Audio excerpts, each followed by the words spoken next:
Hello rise আজিৰ এই বিশেষ অনুষ্ঠানত আমাৰ মাজত আহি উপস্থিত হৈছে ভাৰতৰ চুকে কোণে ৰাইজৰ হাতৰ মাৰ খোৱা বিশ্ববিখ্যাত কমেডিয়ান মিস্টাৰ বেটা চাৱা।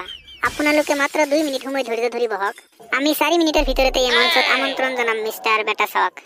1 মিনিট 15 মিনিট 4 মিনিট মিস্টাৰ বেটা চাৱা প্লিজ কাম টু আমাৰ মঞ্চত। ৰাইজ সকল আপোনালোকে গালিৰ সহায়ত মঞ্চত ওয়েলকাম কৰক মিস্টাৰ বেটা চাৱাক।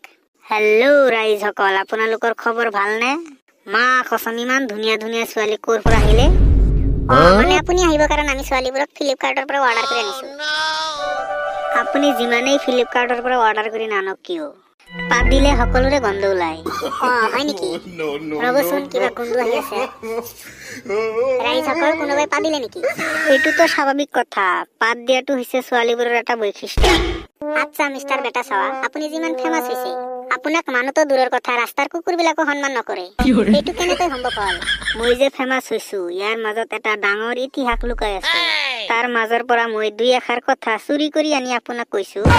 মই যেতিয়া প্ৰথম আইসল্যান্ডত পাৰফৰমেন্স কৰিছিলো তেতিয়া মোৰ পাৰফৰমেন্স চাই আইসল্যান্ডৰ প্ৰাইম মিনিষ্টাৰ মিস্টাৰ ডিং ডিং ডক মোক চেন্ডেলৰ মালাৰে সন্মান কৰিছিল।